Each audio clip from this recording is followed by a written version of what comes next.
This is Bucky Stanton, and welcome to Technology Storytellers, brought to you by the Society for the History of Technology. Today I speak with William Storey, professor and chair of history at Millsaps College. William is author of Guns, Race, and Power in Colonial South Africa and Science and Power in Colonial Mauritius. Storey discusses the environmental, technical, and racial shaping of South Africa by the infamous imperialist Cecil Rhodes, the socio-materiality of statues, racism and its political consequences, and lastly comments on writing a critical, co-production-centered biography of a so-called great man. Just start us off by, jumping off from that kind of statue idea and bring us into the landscape of a Cecil Rhodes statue, not just the physical landscape, but the story behind Cecil Rhodes and the story and history that you're developing about how he shaped South Africa. Yeah, I'd be glad to talk about it, Bucky. Cecil Rhodes is very much in the news these days after the George Floyd protests ignited in the United States. There were also demonstrations in Oxford, England, on the High Street, right in front of Oriel College, where there's a statue of Cecil Rhodes. And there are also two statues in Cape Town, in the suburb called Rondebosch, which is where the University of Cape Town is. One statue was removed a few years ago, and there's still another place called the Rhodes Memorial, where there's a figure of Rhodes in relief, also overlooking the Cape. And so I want to say, first of all, a word about my background. I am not from Oxford, England. My grandmother's family was from there, but I don't want to, come across as someone from the outside who has these sort of expert ideas that need to be imposed on anyone in Oxford, England. Feel the same way about Cape Town. I visited Cape Town often for research. I've been welcomed there many times, as I have been in Oxford. And these debates about statues and about memories of people who've been significant in setting up the structures of society that we have today have a local nature to them, and I hesitate to kind of make pronouncements. I live in Mississippi right now. We have our own problems with symbols and racism. I'm from Long Island, New York, which is one of the most residentially segregated parts of the United States. So who am I to make these pronouncements, right? But what I want to do today is just to give listeners a sense of how a historian like me might approach an artifact, a statue, kind of like Cecil Rhodes' statues in England and in South Africa, and what they might tell us. How does a historian approach these things is the main thing I want to try to get across to the audience. So I'll tell you about my first encounter with the Cecil Rhodes statue. It was 1998. I was doing the research for my book about guns that you referenced, and I was being hosted by the Department of Historical Studies at the University of Cape Town, and every day I would walk from our little apartment down in Rondebosch up past the very English houses and tennis courts and streets named after Livingston and Stanley, and go across the rugby pitch of the University of Cape Town, and that's where the famous statue of Cecil Rhodes was located. And he gazed across, and the inscription on the statue was taken from Kipling's eulogy of Rhodes, and it talked about his vision for South Africa. And I was, upon first encountering Cecil Rhodes, I was really startled, I have to say, knowing the things that historians know about Rhodes's career and his vision. It was startling to encounter a statue that was of him that was just an ordinary part of the landscape there. much in the same way as people report to me upon visiting my home state of Mississippi of their surprise, their shock that we have this state flag that has a Confederate battle flag on it. It's something that maybe some of us have just gotten used to. And so one interesting thing for historians to think about with a Rhodes statue is things, material objects, things that historians take seriously can often fade into the landscape, fade into the woodwork, and are only noticed by certain people. But then circumstances can shift and they become lightning rods. They become sites of contest for people who are struggling to overturn inequities and inequities that have deep historical origins. And so this shift has taken place, just recently in the United States with the George Floyd protests, resulting in many statues being pulled down. In South Africa, the statue of Rhodes that I'm referring to, the one that was on the campus at University of Cape Town, it became the subject of protests a few years ago. The best known protester was a man. His name was Chumani Makwele, and he was a member of a political party called the Economic Freedom Fighters. And one day he stood out in front of the Rhodes statue, and he had a portable toilet in his hand, and it was full of shit, and he pitched it onto the statue of Rhodes. And what did this mean? Well, Chumani Makwele was a well-known protester. He had been arrested a few years earlier for giving the finger to South African President Jacob Zuma. And shortly after this food throwing incident, as it was called in South Africa, he got in some trouble about harassing people. Anyway, at that demonstration, it looked superficially that he was just defacing a statue, right? He was just throwing nasty stuff on it. But what he was calling attention to was continued lack of infrastructure, particularly in the townships in South Africa. Those locations that were segregated in the earlier part of the 20th century, and where many African people lived. In his community, people still did not have routine access to running water and to toilets, and they'd been given these portable toilets. And so he thought they were horrible, which they were. People left them out in the streets. Kids played with them. A few months earlier, protesters had actually picked these things up and thrown the contents on the Western Cape Premier, Helen Zille, in a similar kind of protest, only against a live government authority. So why call attention to infrastructure? This gets into a really interesting historical problem that relates to Cecil Rhodes. There's a really nice set of articles in Technology and Culture in the most recent issue about what historians from the Tensions of Europe project are calling grand challenges.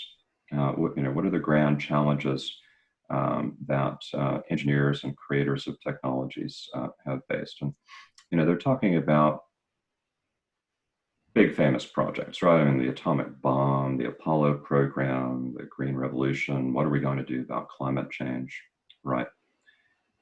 In South Africa, one of these big grand challenges was announced in 1955 with the Freedom Charter of the African National Congress, which advocated rights, political rights for African people, but made specific promises about infrastructure, that people would have housing, that they would have security, they'd have better roads, they'd have hospitals, and so on and so forth. And these promises had gone unfulfilled, as had the much bigger promise to nationalize the mines and to give African people back the land that had been stolen from them under colonialism. And it's really Cecil Rhodes's legacy in creating this this landscape in which white and prosperous people get access to infrastructure and African people don't. That these protesters were, rightly calling their attention to.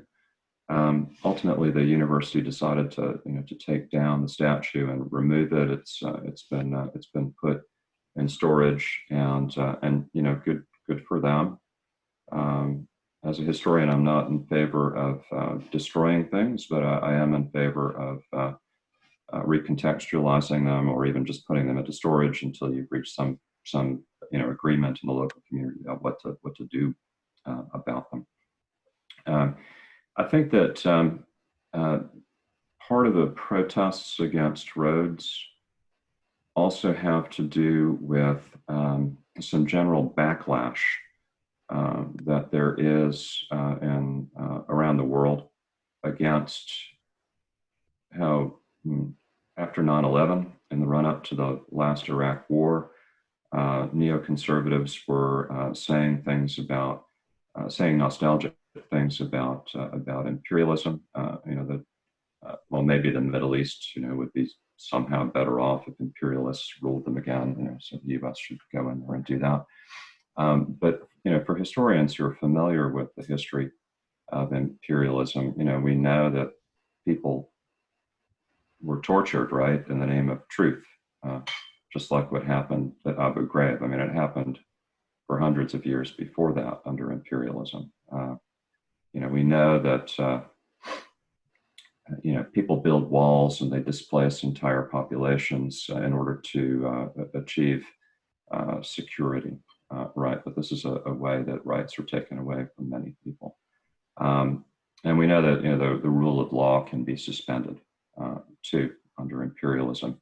Again, ostensibly for security, but it really hurts people under colonial domination. So historians have been aware of this, but many of and have been aware of this for a very long time. But much of this has come up politically in the last 20 odd years, as there's been some pushback on the left against neoconservatism. So I thought maybe it would help our discussion of what historians think about Cecil Rhodes to just talk a little bit about his vision, and what he actually did to formulate that vision, and then to set it in motion. What it was like actually on the ground. These visions that people are protesting against today, they have a very specific rootedness in the history of imperialism, in this case in Southern Africa in the late 19th century. Yeah, please give us that kind of fascinating overview. And if you could just really draw out for us how his vision shaped the environmental and technical, or was shaped by environmental and technical concerns, and how this impacted the racial inequality that you're describing. But please continue.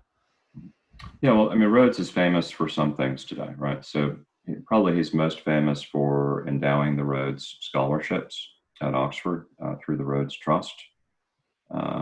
That was his big bequest at the end of his life. He not only made possible the Rhodes scholarships, but also that building at Oriel College that has the statue that people people are protesting today, and a number of other things at Oxford. So he's remembered for that, just like the other, robber barons in the United States are remembered for their philanthropy. The Rockefeller Foundation, Vanderbilt University, Duke University. That was Rhodes's contribution. Rhodes, one of the way I explain Rhodes to my undergraduate students is to say, he's almost like he's so influential in terms of business and politics in South Africa that it's almost like imagining that Bill Gates were the president of the United States and the king of Canada, the neighboring northern country, right? So, Rhodes had his own more or less private colony in what's today Zimbabwe. He's the founder of one of South Africa's most influential companies in the late 19th century, the De Beers Consolidated Mining Company.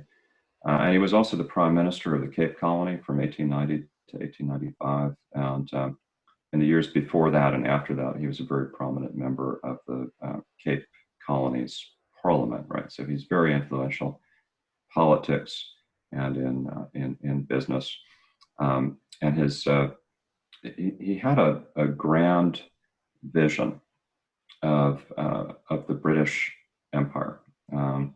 It develops out of the context of growing up in England in the 1850s and 1860s.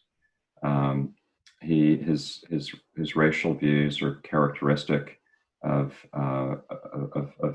people in Britain and other parts of Europe and the United States at that time, when there's kind of a conservative backlash against liberal philanthropic humanistic approaches to emancipated slaves and to African and Asian people. He's one of those. He migrated to South Africa in 1871 when he was only 17 years old, and worked in Natal on the coast of South Africa, and worked on a farm with his brother, and then migrated to the diamond mines the year after.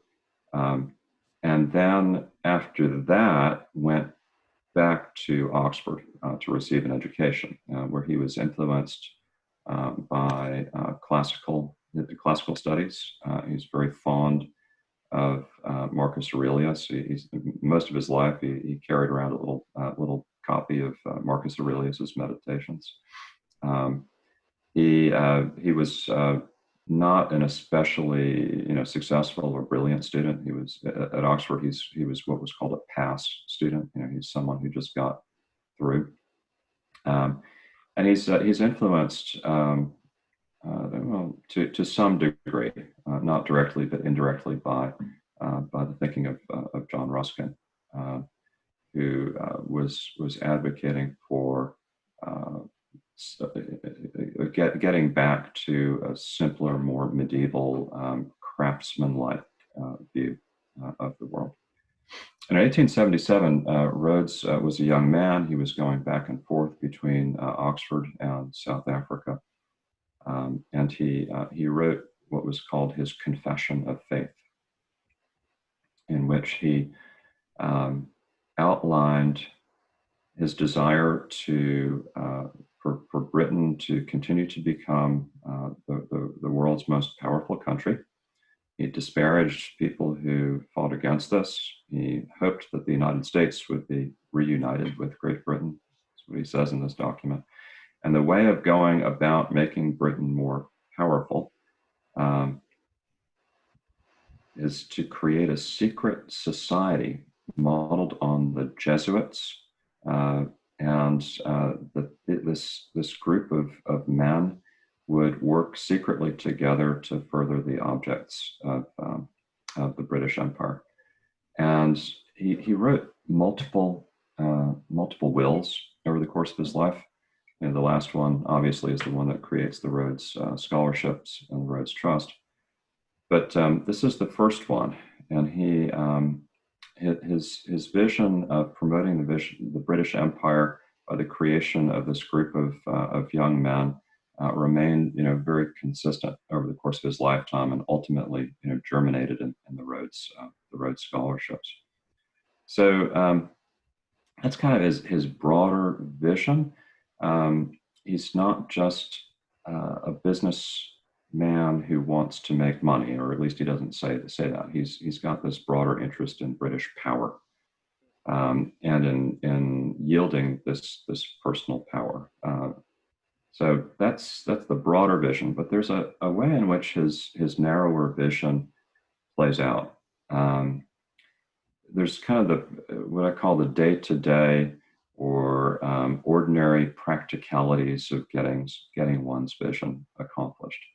And this was done at the diamond fields around what's today Kimberley, South Africa, which is in the central, north central part of South Africa.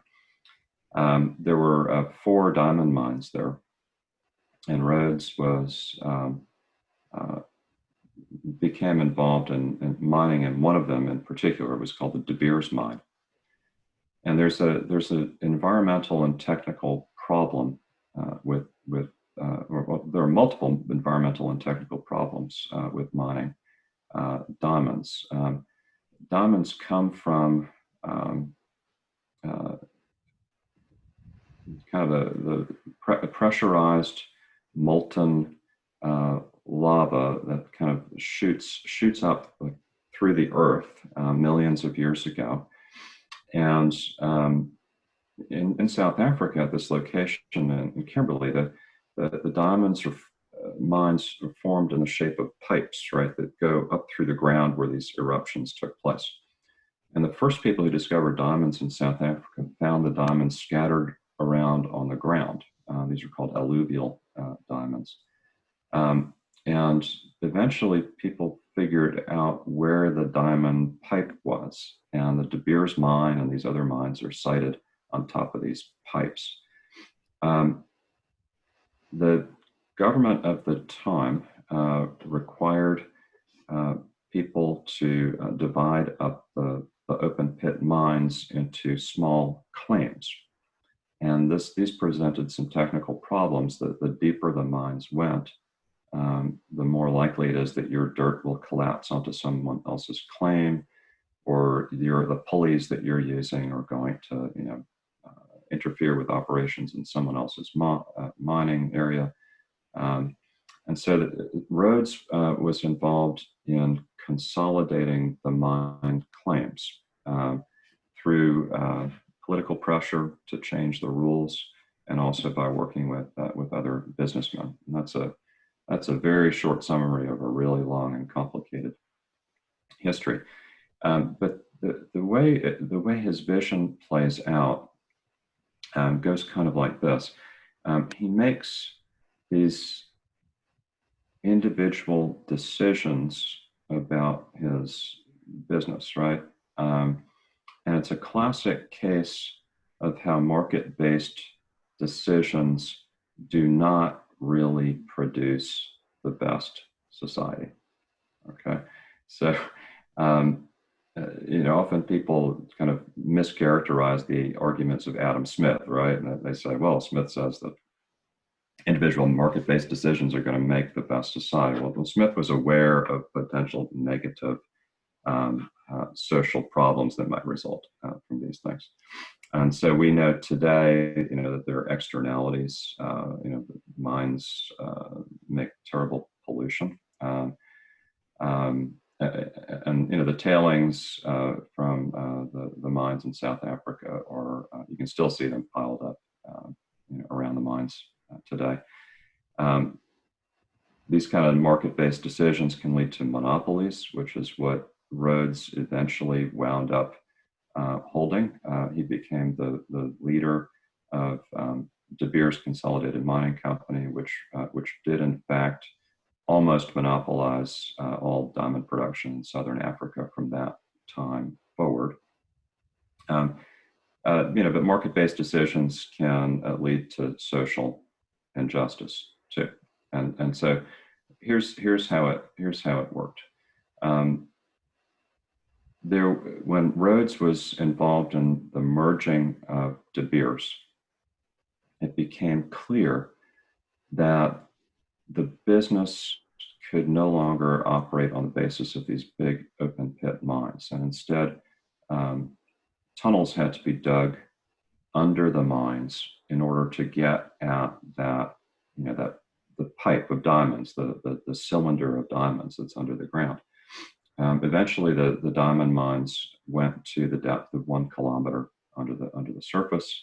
You can go visit Kimberley today. There's a museum, where you can see the remains of the open pit Kimberley mine. That's the other big mine in Kimberley.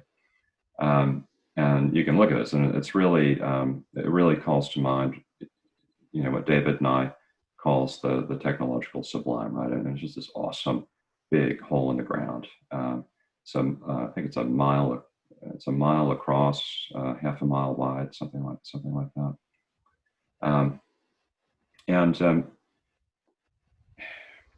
What Rhodes did is not only arranged for tunneling under the mines. He hired an American engineer named Gardner Williams, educated at Berkeley, had been active in silver mining in the American West, to design the tunnels, design the system under the mine, and also to put in place a big factory near the mine where the diamonds would be washed and sorted. And what Williams also arranged for was the creation of what were called closed compounds for workers.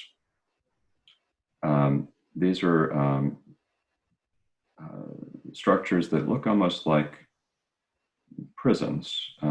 So they have walls on the outside with no windows. The windows all face in to a courtyard. They're covered with very fine kind of chicken wire, so the African workers can't, pitch the diamonds over the walls to someone on the outside. And the workers coming in would have to sign 6-month contracts. Many of them came from very far away, recruited and to some degree coerced by colonial authorities and the chiefs who were working with them. Some of them came as far away as Mozambique. So Rhodes created, what historians of technology could think about as a technical system, a network of people and objects to create this very highly productive diamond mine. And when I think about what Rhodes did in overseeing all this, his vision and these day-to-day decisions that he made resulted in what environmental historian Bill Cronin calls the disassembly line. If you've read his book, Nature's Metropolis, he talks about the slaughterhouses of Chicago being disassembly lines. This is applied to history of mining by Timothy LeCain in his book about the copper mines out in Montana. The book's called Mass Destruction. This is exactly what Rhodes is doing. So he's not only got a disassembly line in which rocks are chipped away at by people under the ground and then loaded on trolleys and taken up and run through machines that pulverize them and sort them. But what he's also doing is he's disassembling Southern African societies to make them more susceptible to sending laborers to the mines. So the big merger takes place in 1888. In 1890, he's elected Prime Minister of the Cape Colony. And one of the most important things that he did was to change the laws relating to African landholding in the Cape Colony that made it easier to require African people to pay taxes and therefore to need cash, which was to be gotten in places like the diamond mines. And as their societies are further disrupted by other initiatives of Rhodes and imperialists, there are produced many incentives, for them to go work for Rhodes on the diamond mines. He tried to save money by having fewer European workers. European workers held many of the skilled positions in the mines. They particularly came from Cornwall, where there's hard rock mining in the copper and tin mines down in the southwest of England. They came from other places too, Australia, the United States, all over. But what Rhodes was trying to do was to have fewer these expensive white workers and more of these less skilled African workers in his mine. And so his disassembly line is something that not only takes place at the site of production, but since he's a politician, it takes place at the site of the state, just producing these laborers becomes a racist project that benefits the mines. He's also got a vision of geography and space in South Africa that's conducive to this too. He was involved in supporting the construction of railways, telegraphs, all of which are used to funnel laborers to the mines.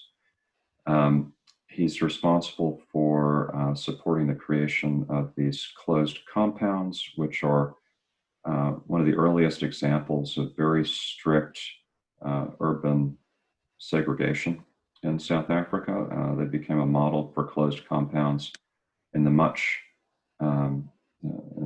bigger gold industry that emerged in South Africa in the late 1880s and 1890s. It's a very disturbing story. It's troubling to go through Rhodes's the history of Rhodes's business and his papers, knowing that he's making all these small decisions, right? At no point does he say, well, I'm going to create the disassembly line, right?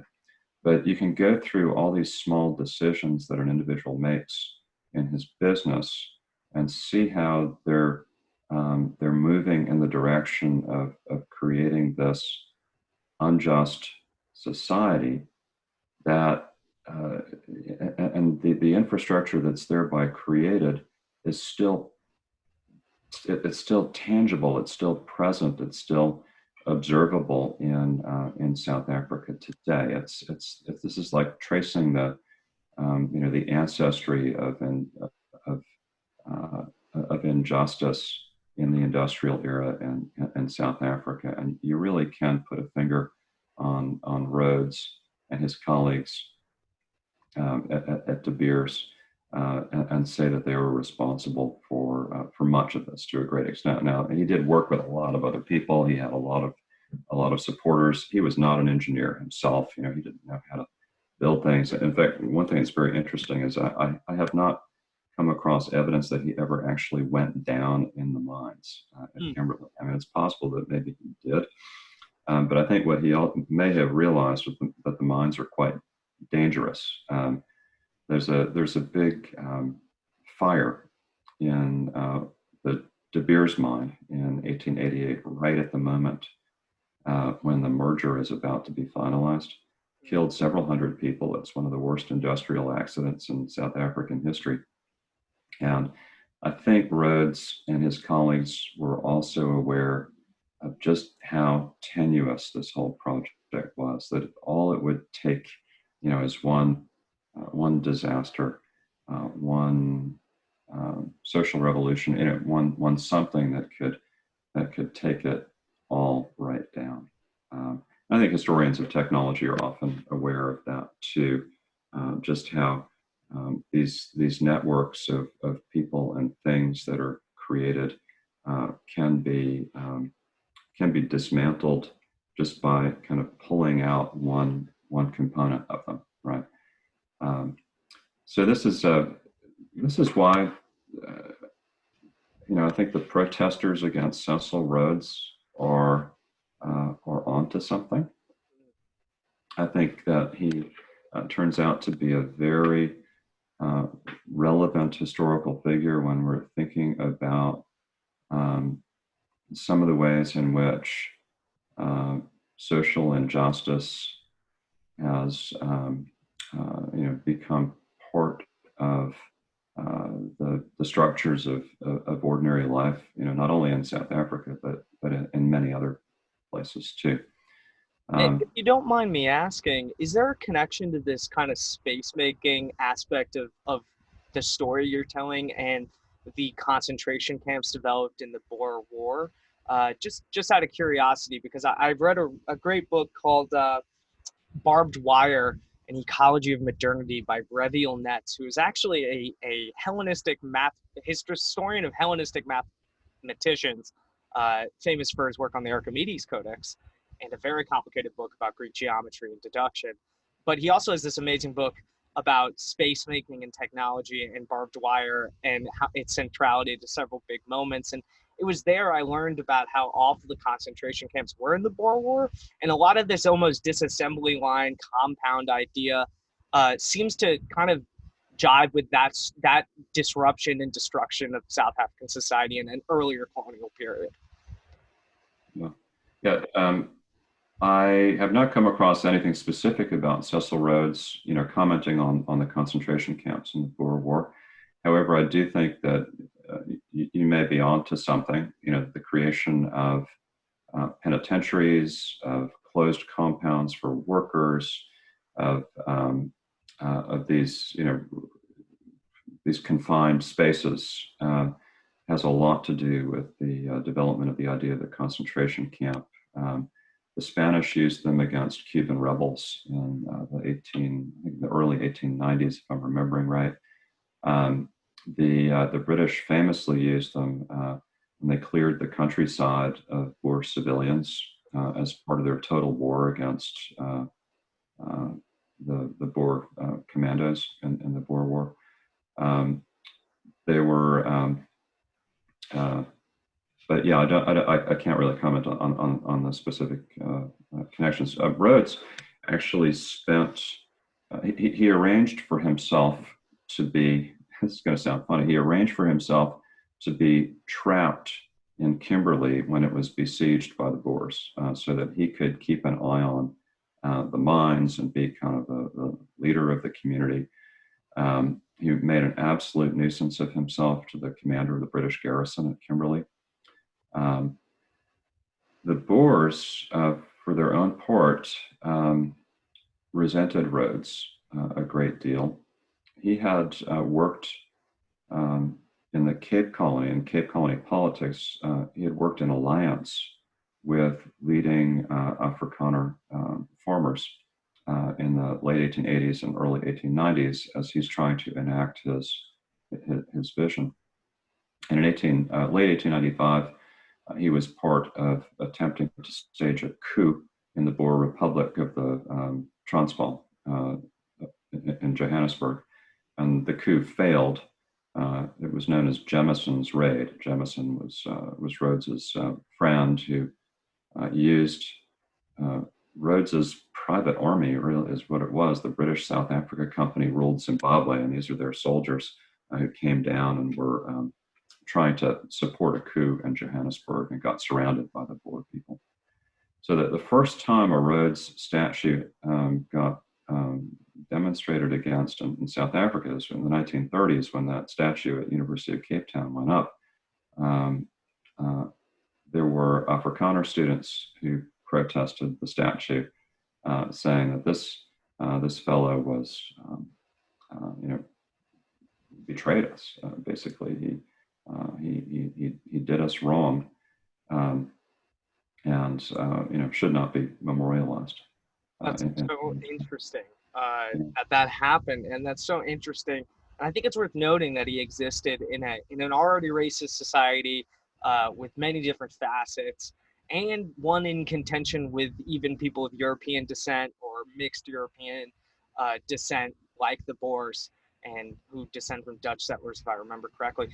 And that I particularly also in it just the disassembly really works here really quite well. I was going to ask you a question about, what concept wraps it together for you, but I think that really shows why exactly this is important and why Cecil Rhodes was able to have so much power. And I'll just skip to our kind of last question here, because I think we're already on the topic. And the topic for me is that this history shows how modernity, this vague term, this shift to industrial and factory life, but generally follows some historical pattern where capitalism and imperialism created these power relations centered on technology, industry, expertise, and economy.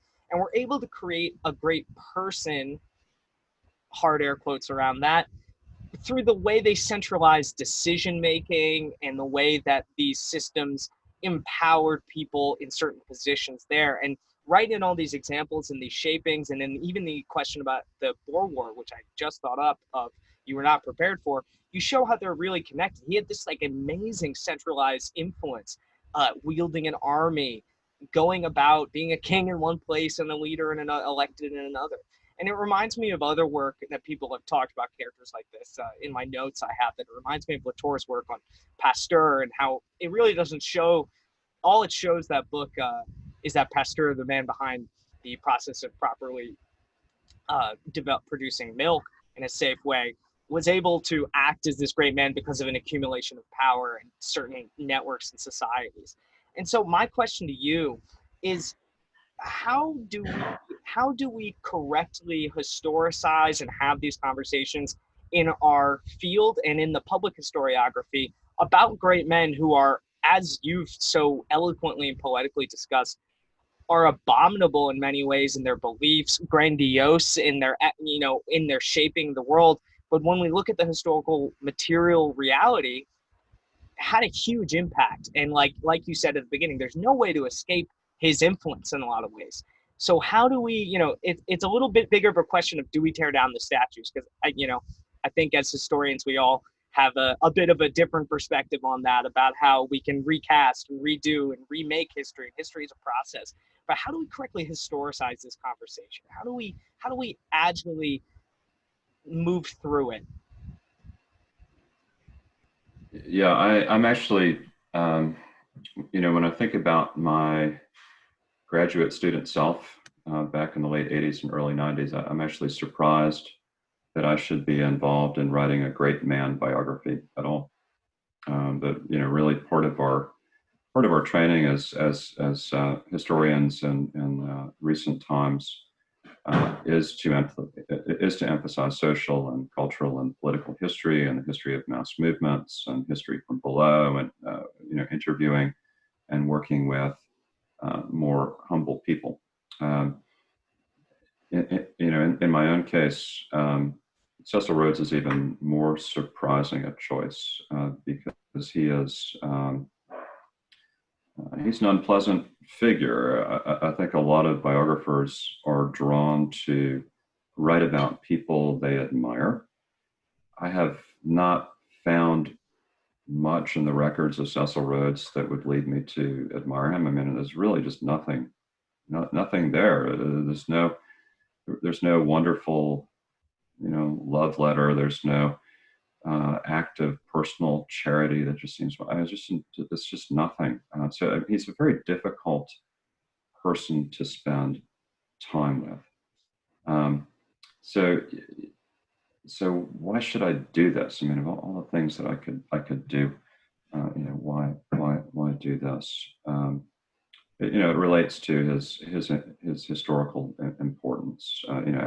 As we've been discussing, I actually got started on this project before all the controversy over Rhodes and his statues.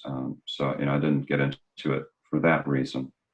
But the one way I would put this into historical context is this. When I first started thinking about doing a project on roads in the early 2000s, I was influenced by some of the work that was coming out around the concept of co-production in STS, particularly Sheila Jasanoff.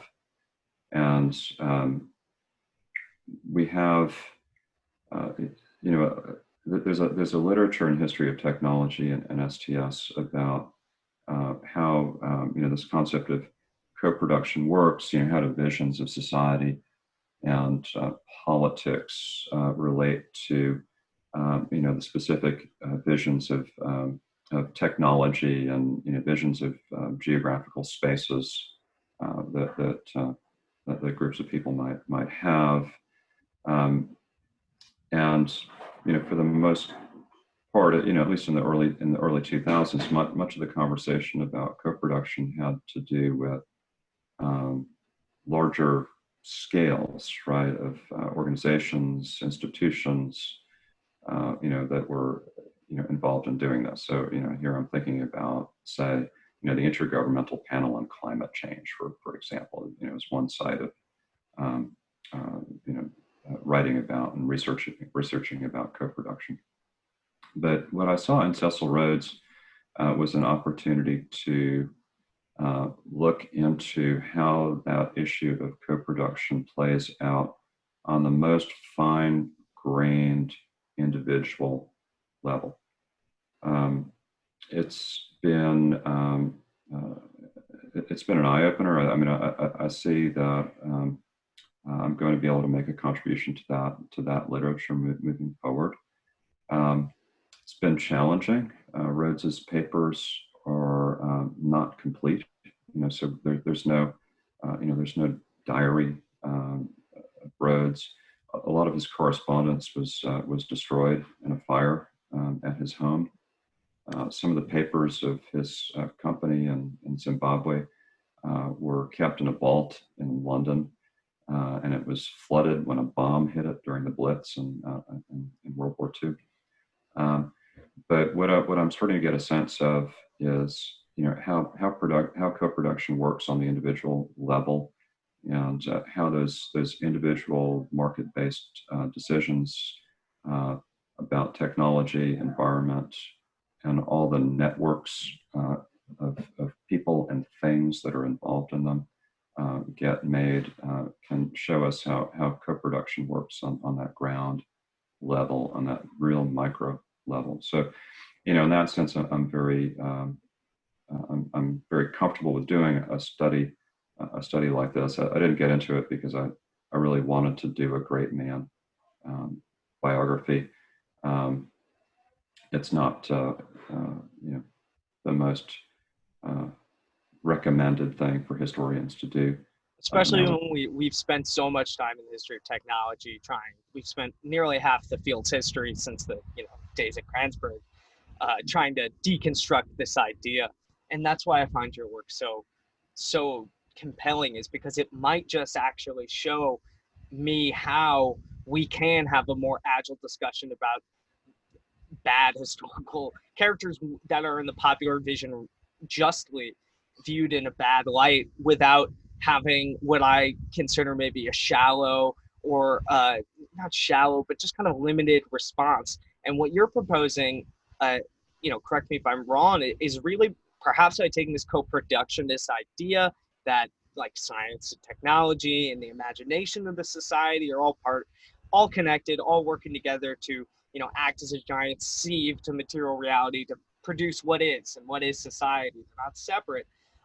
If we could apply that more aptly to a person rather than an institution or a massive thing, perhaps we could really do that critical biographical work that you're discussing.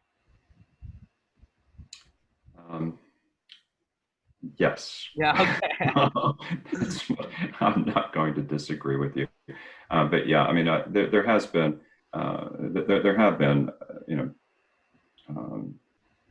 there are many possibilities for revisiting many of those great man histories.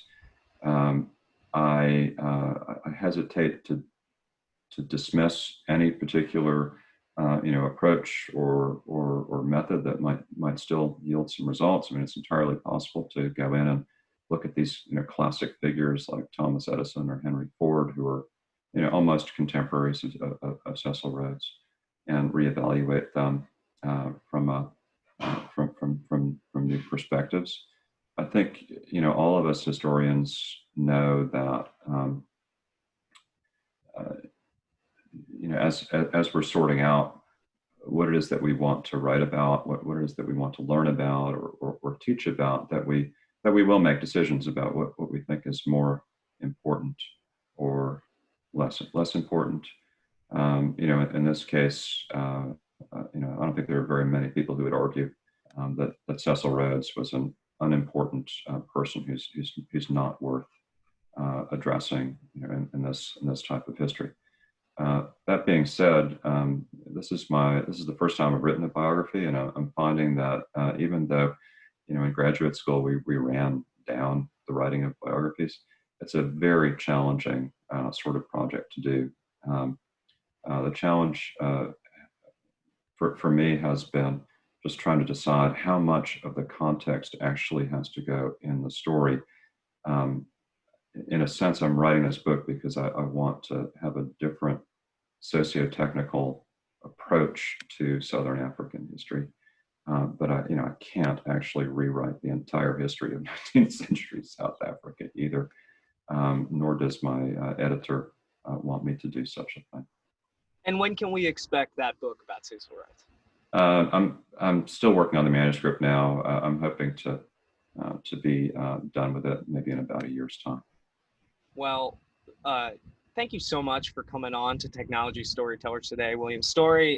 Well, I appreciate the invitation to talk, Bucky, and I'm very glad that you're contributing your talents to this podcast. I think a lot of us historians, in the midst of the COVID-19, have come to rely more on podcasts and Zoom conversations and getting connected online rather than in person. That being said, I do hope to meet you one of these days at a SHOT conference. Someday when we go back to material reality. Well, thank you. That's right.